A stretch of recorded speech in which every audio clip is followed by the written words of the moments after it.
আলাদা কমিশন করা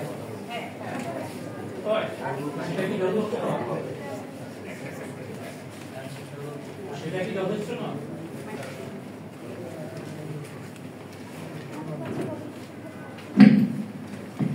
আসসালামু আলাইকুম সকলকে।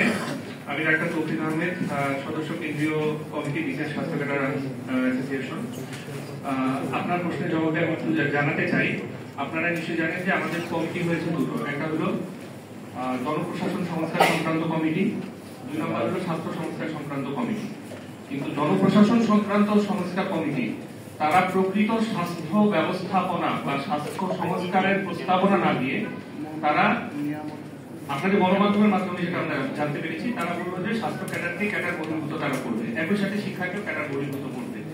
এই ব্যবস্থাপনাটা আসা উচিত ছিল আমাদের স্বাস্থ্য সংস্কার কমিশনের মাধ্যমে। তারা যদি বলতো তাহলে আমরা ধরে নিতাম যে সেটা স্বাস্থ্য সংস্কার সংক্রান্ত ইস্যু। কিন্তু বর্তমানে যেটা হচ্ছে সেটা জনপ্রশাসন সংস্কার কমিটি তারা যেটা প্রস্তাবনা দিয়েছে এটা একতরফা। এটা আমাদের স্বাস্থ্য ক্যাডারের সাথে বিন্দুমাত্র কোনো ধরনের আলোচনা করা হয়নি, আমাদের স্বাস্থ্য ব্যবস্থাপক যারা আছে তাদের সাথে বিন্দুমাত্র কোনো ধরনের আলোচনা করা হয়নি। তাই এই ধরনের একতরফা সংস্কার প্রস্তাব আমরা প্রত্যাখ্যান করছি। আমরা চাই যে জনকল্যাণমুখী, জনগণের স্বার্থে যে সমস্ত সংস্কার প্রয়োজন তারা প্রকৃত সেই ধরনের সংস্কার প্রস্তাবনা দিবেন। এবং একই সাথে বিভিন্ন গুরুত্বপূর্ণ যে নীতি নির্ধারণী পদগুলো রয়েছে, সরকারের পদ, উপসচিব থেকে শুরু করে সচিব পর্যন্ত, সেই সরকারের পদগুলোতে সরকারি কর্মকর্তা হিসেবে সকল ক্যাডারের জন্য উন্মুক্ত পরীক্ষার মাধ্যমে তারা প্রদানের প্রকৃত সংস্কার প্রস্তাবনা দিবেন। এটাই হচ্ছে আমাদের বক্তব্য। ধন্যবাদ।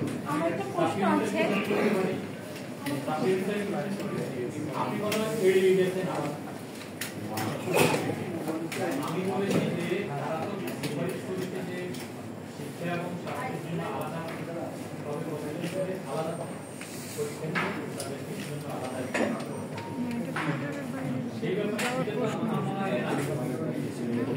ধন্যবাদ আপনার প্রশ্নের জন্য। আসলে কমিশন হবে কি হবে না, কেন প্রয়োজন সেটি ইম্পর্টেন্ট। এটা প্রশাসন ক্যাডারের সিদ্ধান্ত না, এটা হচ্ছে জনগণের সিদ্ধান্ত। মানে কি করলে জনগণের উপকার হয় সেটি প্রথম ফোকাস করা দরকার। দ্বিতীয়ত থাকতে হবে যারা এটা সার্ভিস দিবে স্বাস্থ্য ক্যাডার, তাদের মতামতের বিষয়। এটা কিন্তু অ্যাডমিন ক্যাডারের সিদ্ধান্তের ইস্যু নয়। আমার প্রশ্ন হচ্ছে 53 বছর ধরে এমন স্বাস্থ্য ব্যবস্থা আপনারা তৈরি করেছেন স্বাস্থ্য মন্ত্রণালয় থেকে, ভারতের একজন রাজনৈতিক নেতা বলছেন চিকিৎসার জন্য আপনারা পাকিস্তানে যান। আমি এদেশের মানুষ হিসেবে বলতে চাই, তাহলে 53 বছর ধরে স্বাস্থ্য মন্ত্রণালয়ে বসে আপনারা কি সিদ্ধান্ত নিলেন যে এদেশের মানুষকে এখন ভারতে না হয় পাকিস্তানে যেতে হবে চিকিৎসার জন্য? সুতরাং আপনি আবার বলছেন কমিশনে যান, তাহলে কে ফেল করেছে 53 বছর? স্বাস্থ্য মন্ত্রণালয়। তাদের বিচার চাই। তারা 53 বছর কি করেছে দেশের স্বাস্থ্য ব্যবস্থার জন্য, আগে তাদের বিচার করতে হবে এবং তাদের কাছ থেকে এই দায়িত্ব স্বাস্থ্য ক্যাডারের ব্যক্তিদের কাছে দিতে হবে। যদি স্বাস্থ্য ক্যাডার, স্বাস্থ্য সংশ্লিষ্ট ব্যক্তিরা যদি ফেল করে, তাদেরকে জনগণের সামনে জবাবদিহি করবে। এখন জবাবদিহি কে করবে? একটা উদাহরণ দেই। করোনার সময় আপনারা দেখেছেন স্বাস্থ্য মন্ত্রণালয়ের সাথে অবৈধ একটা চুক্তি হচ্ছে, সেই চুক্তির ছবি সহ স্বাস্থ্যের ডিজিকে অপসারণ করা হয়েছিল। সেই ছবিটা আপনারা দেখেছেন, স্বাস্থ্য মন্ত্রণালয়ের সচিব পাশে বসা ছিল। সচিবের সামনে যারা মিডিয়া কর্মী আপনারা সবাই জানেন, সচিবের উপস্থিতিতে ডিজির কোন সক্ষমতা আছে নিজের সিদ্ধান্ত নেওয়া? কে সিদ্ধান্ত নিয়েছিল? তাহলে স্বাস্থ্যের ডিজির যদি সেজন্য শাস্তি হয়ে থাকে, স্বাস্থ্য মন্ত্রণালয়ের সচিবের কি শাস্তি হয়েছে? আরেক মন্ত্রণালয়ের সচিবও সেখানে বসা ছিল, তিনি কেন ওখানে বসা ছিলেন? তার বিরুদ্ধে কি ব্যবস্থা হয়েছে? তার মানে হচ্ছে ভাগ বটোয়ারা করেন আপনারা, শাস্তি হয় অন্য ক্যাডারের। এই জায়গা থেকে বের হতে হবে।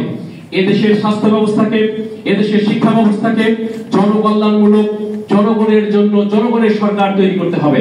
অ্যাডমিন ক্যাডারের সরকার এদেশে চলবে না। এটি হচ্ছে এই প্রশ্নের জবাব। ধন্যবাদ আপনাকে।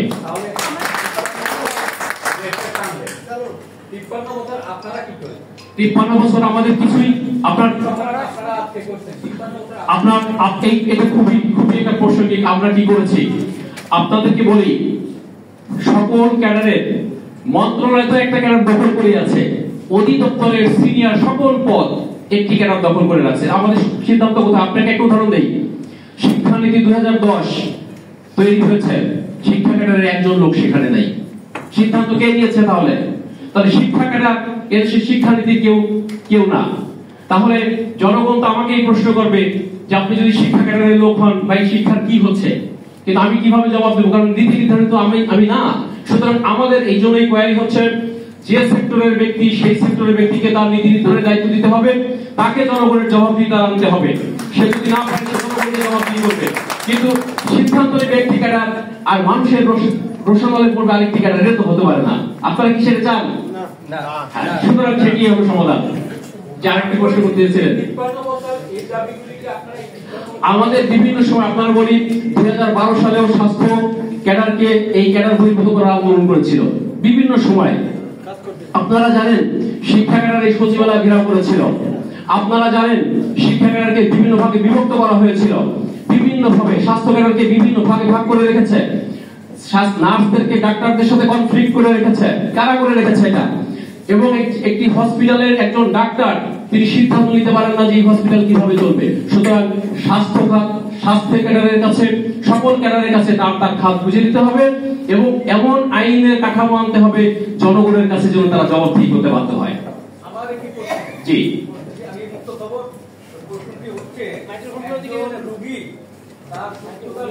মাইক্রোফোনগুলি সামনে দিয়ে দেন। কিন্তু আপনারা ভারত এবং পাকিস্তানের নাম প্রশ্নবোধকভাবে কেন উচ্চারণ করছেন? নিশ্চয় আপনি দেখেছেন ভারতের একজন চিকিৎসক নয়, একজন রাজনৈতিক নেতা, তিনি ভারতে আহ্বান করেছে বাংলাদেশ থেকে কোন ব্যক্তিকে চিকিৎসা দেওয়া যাবে না। তিনি আবার এও বলেছেন আপনারা চিকিৎসার জন্য এখন পাকিস্তানে যান। দেখেছেন? সেই জন্য এই প্রসঙ্গটা আসছে। আমি ভারতে বা যাবো কেন, পাকিস্তানে বা যাবো কেন? আমার চিকিৎসা ব্যবস্থা কেন এই দেশের মানুষের জন্য যথেষ্ট হয়নি এত বছর ধরে? আমার আশেপাশের অনেক দেশ আমাদের থেকে তাদের মাথা পিছু বেশি নয়, আমরা সেখানে যাই চিকিৎসা নিতে। তাহলে আমরা আমাদের ব্যর্থতা কোথায়? আমাদের ব্যর্থতা নীতি নির্ধারণের জায়গায়। এই জায়গাটা ক্লিয়ার হতে হবে। আমি কাউকে আসবে বিজনেস চ্যানেলের রিপোর্টার, আমি হেলথ নিউজগুলো করি। তো আমরা যখন বিভিন্ন সময় নিউজ করি, অনেক বছর ধরে আমরা এক্সপার্টরা বলছে, সবাই বলছে যে হেলথ ক্যাডারকে আলাদা করা উচিত, এরা কেন ক্যাডারে থাকবে? আপনারাও বলেন বিভিন্ন ধরনের বৈষম্যের শিকার, আপনারা উঁচু পদে যান না, সব বড় বড় পদগুলোতে অন্য ক্যাডারের লোক যান। আমরা শুধু জানতে চাচ্ছি, যখন গত সপ্তাহে বললো যে জুডিশিয়াল সার্ভিসের মধ্যে আপনাদের হবে, তখন কিন্তু সবাই খুশি হয়েছে। তাহলে হেলথ কোথায় আলাদা একটা স্বতন্ত্র জুডিশিয়াল ক্যাডার, কিন্তু ওরা সুখে যাচ্ছে, ভালো আছে, সেরকম হতে যাচ্ছে। আমরা এটা ভেবেছিলাম। কালকে যখন আপনারা আমাদের ইনভাইটেশনটা দিলেন, তখন কিন্তু আমরা অফিস থেকে জানতে চাইছি যে কেন বিরোধিতা করছেন আপনারা, আর ওখানে গেলে আসলে আপনাদের সমস্যা কি, আমরা সেটা জানতে চাই। এটা আরেকটি বিষয় একটু বলি, যদিও এখনো অস্পষ্ট রয়েছে।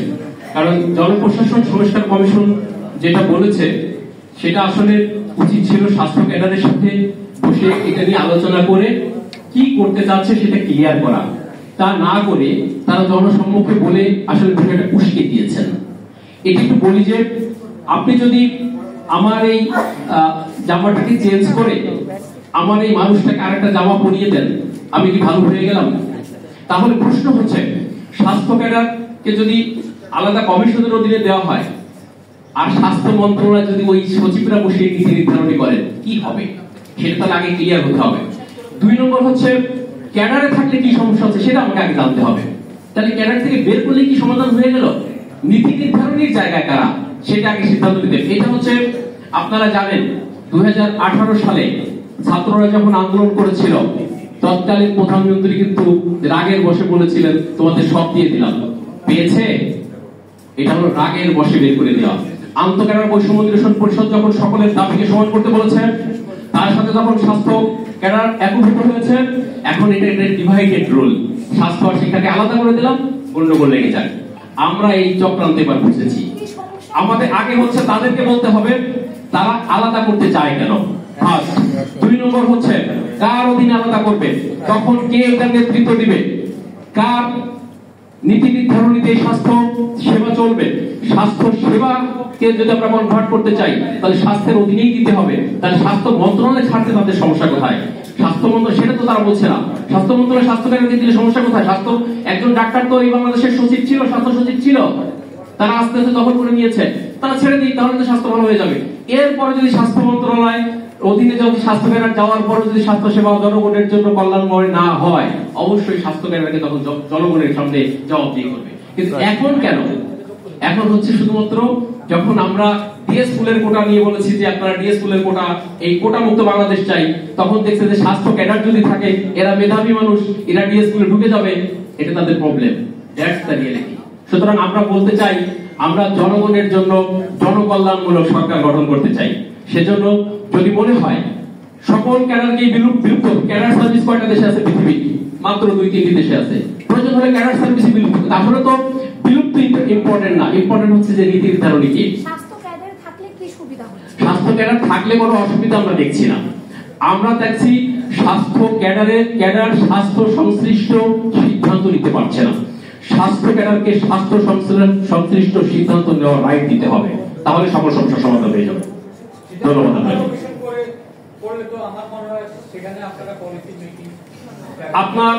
আপনার সেটা রূপরেখা তাহলে তাদের দিতে হবে, রূপরেখা সহ তারা উপস্থাপন করতে হবে। সেটা না করে তারা মিডিয়ার সামনে রিপোর্ট তো দিল না, কিন্তু তাহলে মিডিয়ার সামনে কি কথা বলো? 50% 50-50 কেন? এখানে ভাগ বাটোয়ারা কেন? আচ্ছা, আমি আপনাদেরকে একটু বলি। এখন ধরেন আপনারা সংবাদ মাধ্যমে আছেন, এখন আপনি জানেন না, আপনাকে সকালবেলা কেউ বললো আজকে থেকে তোমরা আর এভাবে ওপেনলি আপনারা সাংবাদিকতা করতে পারবেন না, আপনারা কি এটা মেনে নেবেন যে আপনাদেরকে অন্য একটা খাতে দিয়ে দিলাম? আমাদেরও তো সেই অবস্থা। আমরা নিজেরা এখানে ক্যাডার অফিসার হিসেবে আমরা নিয়োগপ্রাপ্ত হয়ে বহু বছর ধরে সেই ইউনিয়ন পর্যায় থেকে বিভাগীয় পর্যায়ে একমাত্র আমরাই স্বাস্থ্য ক্যাডার, আমরা কিন্তু ইউনিয়ন পর্যায়ে আমাদের পদায়ন হচ্ছে। তাহলে আমরা কোথায় যাব, আমরা কোথায় থাকবো, সেটা আরেকজন কেন আমাদের ভাগ্য নির্ধারণ করবে? আমাদের কি সেই যোগ্যতা নাই? এটাই তো বড় বৈষম্য। এর চেয়ে বড় বৈষম্য আর কি হতে পারে? এটা আপনারা বলেন। আপনাদেরকে যদি এখন কেউ বলে দেয়, আপনারা কি মেনে নেবেন সেটা? আপনাদের নিজেদের মতামত লাগবে না? আমি একটু বলতে চাচ্ছি আসলে বিষয়টা এখানে কেন আসছে, একটু চক্রান্তমূলক কেন বলতে যাচ্ছি আমরা। আপনারা খেয়াল করবেন যে কোঠা নিয়ে মানে আন্দোলন আরম্ভ হচ্ছে, কোঠা নিয়ে আন্দোলন আরম্ভ হচ্ছে। কোঠার বিষয়টা হলো যে ডিএস স্কুল যেটা, সেটা কিন্তু ওপেন স্কুল ছিল, আপনাদের অনেকে জানা আছে কিনা আমি জানি না। এটা কিন্তু প্রশাসনের না, কথাটা প্রশাসনের একটা ক্যাডার মাত্র ছিল, যাদের হয়তো ইয়েনো এসিলেন, ওখান থেকে আসলে কমিশন আসছিলেন, ডিসি যেটাকে আমরা ডিপটি কমিশনার জানি, ওনারা জেলা প্রশাসক বাংলায় বানাইছেন।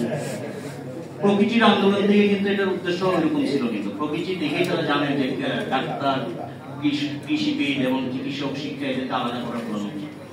প্রশ্ন হলো যে ডিএস স্কুলে যাতে মেধাবী যদি বলতে চান, শিক্ষা এবং স্বাস্থ্য একটা ক্যাডার যারা মেধাবীরাই থাকে সাধারণত, ওই ডিএস স্কুল কিন্তু নিয়ম ছিল ওপেন পরীক্ষার মধ্যে যাওয়া উচিত। ওপেন পরীক্ষার মাধ্যমে যে কোয়ালিফাই করবেন বেস্ট উনি ঢুকবেন ওই কোটাতে।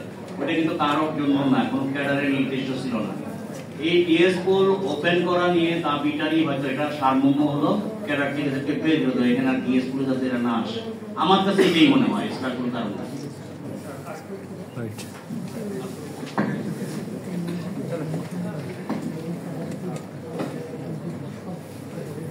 কমিশনের ব্যাপারে আমরা একটু প্রশাসনিক কাঠামোটা একটু চিন্তা করি, তাহলে হয়তো আমরা বুঝতে পারবো। যদি আলাদা কমিশন করা হয়, সেই কমিশনের আর্থিক ব্যবস্থাপনাটা থেকে নিয়ন্ত্রিত হবে, অর্থাৎ সেই কমিশন যে পরিচালিত হবে সেই অর্থের খাতটা কোথা থেকে জোগাড় হবে? কমিশন নিজে থেকেই সেই অর্থের জোগাড়দাতা হবে, নাকি আমাদের অর্থ মন্ত্রণালয় হয়ে পুনরায় স্বাস্থ্য মন্ত্রণালয়ের মাধ্যমে সেই কমিশনের অর্থের জোগাড়দাতা হবে? এটা কিন্তু একটু বলি। এই ধরনের যে বিষয়গুলো আছে, প্লাস আমাদের যে নীতিমালাগুলো আছে, স্বাস্থ্য সংক্রান্ত যে নীতিমালা, সরকারি কর্মচারী সংক্রান্ত যে নীতিমালা, এগুলো কোথা থেকে পরিচালিত হবে? এগুলো কোনো কিছুই আমাদেরকে ওপেন করা হয়নি, কোনো কিছুই জানানো হয়নি। যদি কমিশন করা হয় এবং কমিশনকে যদি বলে দেওয়া হয় যে এই কমিশন স্বাধীনভাবে তারা চলবে, ঠিক আছে, কমিশন মানেই তো আমরা বুঝি স্বাধীন, তো তখন ওই কমিশনের আর্থিক দায়ভারটা আলটিমেটলি জনগণের কাছ থেকেই কিন্তু আসবে। ঠিক আছে, এই মুহূর্তে যেটা উপজেলা স্বাস্থ্য কমপ্লেক্সে আমরা 3 টাকায় একটা টিকিটের বিনিময়ে চিকিৎসা পাই, পরবর্তীতে স্বাধীন স্বাস্থ্য কমিশন কি সিদ্ধান্ত নিবে সেটাও কিন্তু একটা বড় ইস্যু হয়ে দাঁড়াবে। কমিশনের আর্থিক দায়ভার, কমিশনের প্রশাসনিক ব্যবস্থাপনা এগুলো পরিষ্কার না করা ব্যতীতই জনপ্রশাসন সংস্কার কমিশন হঠাৎ করে এমন একটা গণমাধ্যমে বিবৃতি দিয়ে দিল যে স্বাস্থ্য ক্যাডার থাকবে না। আমরা প্রশ্ন করতে চাই, স্বাস্থ্য ক্যাডার থেকে এতদিন কি প্রবলেম হয়েছে? বরঞ্চ স্বাস্থ্য ক্যাডার এই মুহূর্তে স্বাস্থ্য মন্ত্রণালয়ের নীতি নির্ধারণী জায়গাগুলোতে অবস্থান করে না।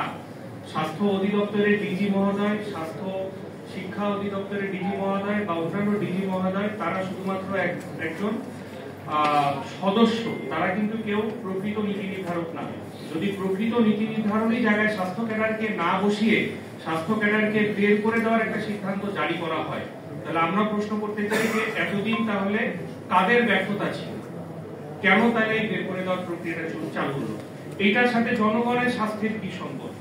জনগণের আর্থিক ব্যবস্থাপনাটা কিভাবে পরিচালিত হবে? জনগণের যে আউট অফ পকেট এক্সপেন্ডিচার, মানে জনগণের পকেট থেকে যে টাকাগুলো এই মুহূর্তে যাচ্ছে সেগুলা কিভাবে নিয়ন্ত্রিত হবে? এই ধরনের কোন সংস্কার প্রস্তাব তো আমরা দেখিনি, বা এই ধরনের কোন সংস্কার প্রস্তাব তো আমরা জানি না। সুতরাং পরিষ্কারভাবে যেটা জনপ্রশাসন সংস্কার কমিশন আমরা চাইব শুধুমাত্র জনপ্রশাসন সংস্কার রিলেটেড কাজগুলো করুক। আমাদের স্বাস্থ্য সংস্কার কমিশন আরেকটা হয়েছে, আমরা তাদের কাছ থেকেও সংস্কার প্রস্তাব আমরা দেখতে চাই। অন্যথায় কমিশন করলে প্রকৃত অর্থে এটা জনস্বার্থ সংরক্ষণ করবে নাকি জনগণের পকেট থেকে আরো বেশি টাকা কর্তন করবে সেটা কিন্তু আমরা জানি না। এই কারণে আমরা বিভিন্নভাবে এটা বিরোধিতা করছি, এবং বিরোধিতা শুধু না, আমরা প্রস্তাবনাও দিচ্ছি যে স্বাস্থ্যের নীতি নির্ধারণী পদগুলোতে স্বাস্থ্য ক্যাডারকে বসানো হোক, স্বাস্থ্যের যে চিকিৎসক কর্মকর্তারা আছে তাদেরকে বসানো হোক, তারপরে স্বাস্থ্য ক্যাডারের কর্মকর্তারা, স্বাস্থ্যের চিকিৎসক বৃন্দরা সরাসরি জনগণের কাছে দায়বদ্ধ হয়ে যাবে যে আমরা ব্যর্থ কেন এটার উত্তর দিতে। তার আগ পর্যন্ত স্বাস্থ্য ক্যাডারকে বহির্ভূত করার কোন সিদ্ধান্ত আমাদের পক্ষে মানা সম্ভব। ঠিক আছে, ধন্যবাদ। আগাম হচ্ছে আপনাকে একটু বিরতি দিব।